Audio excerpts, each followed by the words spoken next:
విశాఖ నగరానికి దాదాపు 10 కిలోమీటర్ల దూరంలో ఈ తుంగ్లాం వద్ద రైల్ గేటుకు సంబంధించిన నిర్మాణ పనులు జరుగుతుండగా ఒక్కసారిగా కుప్పకూలిపోయింది. ఇక్కడ మన దృశ్యాలు చూడవచ్చు ఏ రకంగా కూలిపోయింది. ఇది చూడవచ్చు మనకి పైనుంచి చూసుకుంటే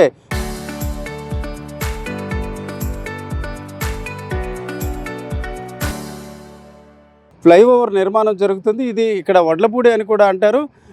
అలాగే తుంగ్లాం అని కూడా స్థానికులు పిలిచే ఈ ప్రాంతంలో ఇటీవల కాలంగా బ్రిడ్జ్ నిర్మాణ పనులు జరుగుతున్నాయి. అయితే ఈరోజు ఉదయం స్లాబ్ వేస్తున్న దశలో ఒకసారిగా స్టీల్ అలాగే ఈ సిమెంట్ ఒకసారిగా కూలిపోయింది. ఇప్పుడు కూడా చూడవచ్చు మనం ఇప్పుడు తాకినట్లయితే ఇది ఇప్పుడు కూడా కొంత తడిగా ఉన్న వాతావరణం కూడా ఉంది.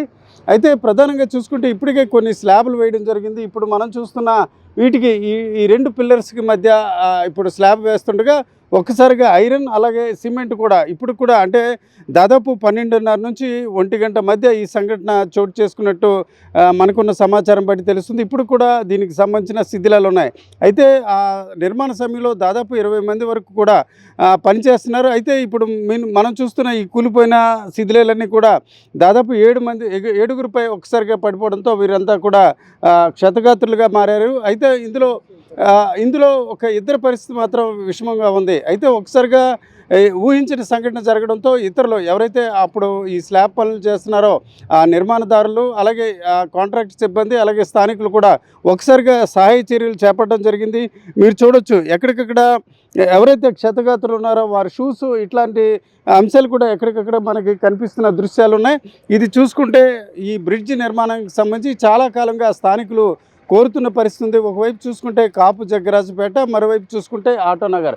ఈ ఆటోనగర్ నుంచి చూసుకుంటే రోజు కూడా చాలా వందలాది వాహనాలు వెళ్తాయి. ఈ దశలో చాలా కాలంగా పెండింగ్లో ఉన్నప్పటికీ ఇటీవల గాజువాక ఎమ్మెల్యేగా పల్లా శ్రీను ఏదైతే ఎంపిక గెలవడం జరిగిందో గెలిచిన తర్వాత దీని నిర్మాణ పనులు త్వరితగతిన పూర్తి చేసే ప్రయత్నం జరుగుతుంది. అయితే దీంట్లో ఖచ్చితంగా ఒక కాంట్రాక్టర్ నిర్లక్ష్యం మాత్రం మనకి స్పష్టంగా కనిపిస్తుంది. మీరు చూడవచ్చు దీనికి సంబంధించి ఏదైతే సిమెంట్ కాంక్రీట్ వేసే మిషన్ కూడా తీసుకొచ్చారో దానికి సంబంధించిన దృశ్యాలు కూడా ఉన్నాయి. అయితే దీనికి సమీపంలోనే దీనికి కాంట్రాక్టర్ సిబ్బంది ఎవరైతే పనిచేస్తున్నారో వారికి షెడ్లు కూడా నిర్మాణం ఉంది.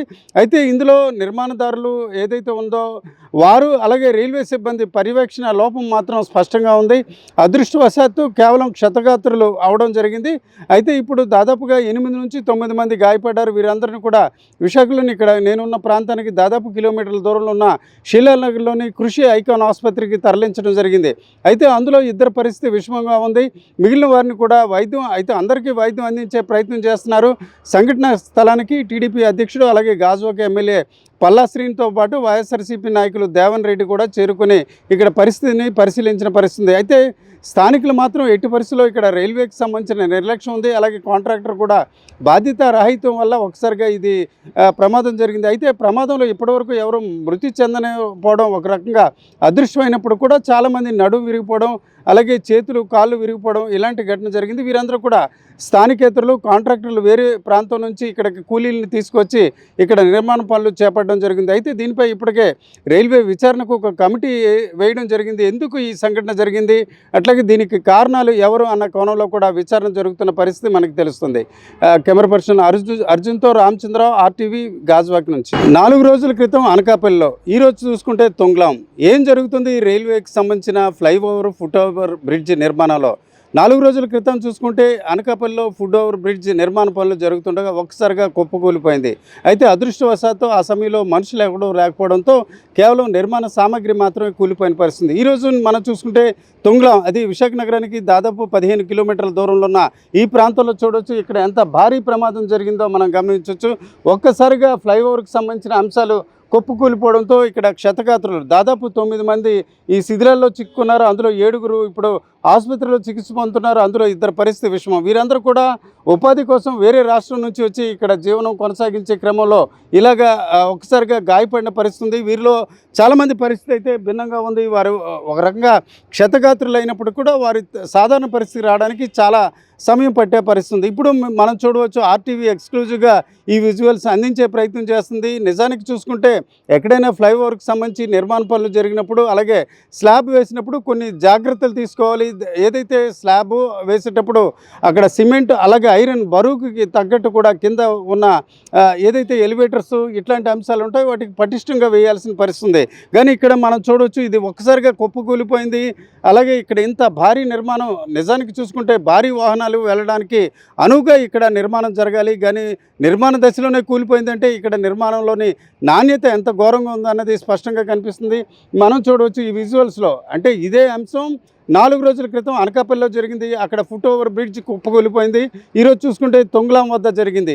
ఇదంతా కూడా వాల్తేరు డివిజన్లో జరుగుతున్న నిర్మాణ పనుల్లో భాగంగా జరిగింది. ఏదేమైనప్పటికీ తాజాగా రైల్వేకి సంబంధించిన పనుల విషయంలో చాలా వరకు నాణ్యతా లోపం అలాగే పర్యవేక్షణ లోపం ఉన్నట్టు స్పష్టంగా కనిపిస్తుంది. ప్రధానంగా చూసుకుంటే రైల్వేకి సంబంధించిన పనులు గతంలో రైల్వేస్ ఇంజనీర్లు నిర్వహిస్తుండగా ఇటీవల కాలంలో చిన్న పెద్ద పనులు కూడా కాంట్రాక్టులకు అప్పగిస్తున్నారు. అది పూర్తిగా కాంట్రాక్టులు తమకు నచ్చినట్టు వ్యవహరించిన దశలో ఈ రకంగా ప్రమాదం జరిగినట్టు తెలుస్తుంది. ఈరోజు చూస్తే తొంగులాంలో కూడా మధ్యాహ్నం 12:30 నుంచి 1 గంట మధ్య ఒక్కసారిగా స్లాబ్ వేస్తున్న దశలో దాదాపు 20 మంది పనిచేస్తుండగా ఒక్కసారిగా ఇది కుప్పకూలిపోయింది. దీంతో 7గురు కూడా తీవ్రంగా గాయపడిన పరిస్థితి. ఈ దశలో ఇప్పటికే రైల్వే విచారణకు ఆదేశించినప్పుడు కూడా ఇప్పటివరకు విశాఖ పరిధిలో కావచ్చు ఇతర ప్రాంతాల్లో కావచ్చు రైల్వేకి సంబంధించిన ఫుట్ ఓవర్ అలాగే ఫ్లైఓవర్ బ్రిడ్జిల నిర్మాణం ఏ రకంగా జరుగుతుంది, దాని నాణ్యత ఏ మేరకు ఉంది అనే అంశాన్ని పరిశీలించని పరిస్థితి ఉంది. ముఖ్యంగా చూసుకుంటే 4 సంవత్సరాల క్రితం ఇదే రకంగా అనకాపల్లి సమీపాన కూడా ఒక్కసారిగా ఏదైతే నేషనల్ హైవే నిర్మాణం సమయంలో కూడా ఒక్కసారిగా రాడ్డు పడిపోవడంతో అటుగా వెళ్తున్న కారుపై అవి పడిపోవడంతో 2 వ్యక్తులు కూడా మృతి చెందిన వ్యవహారం జరిగింది. ఏదేమటికి రైల్వే అలాగే ఇతర సంబంధించి ఆర్ఎన్బికి సంబంధించిన రోడ్డు నిర్మాణం ఫ్లైఓవర్ నిర్మాణాలకు సంబంధించి కాంట్రాక్టర్ల చేతిలో పెట్టకుండా ఆ సంబంధిత అధికారులు పర్యవేక్షిస్తే ఇలాంటి ప్రమాదాలు కొంతవరకైనా నివారించే అవకాశం ఉన్నట్టు స్థానికులు చెప్తున్నారు. కెమెరా పర్సన్ సంతోష్తో రామచంద్రరావు, ఆర్టీవీ, గాజువాక నుంచి.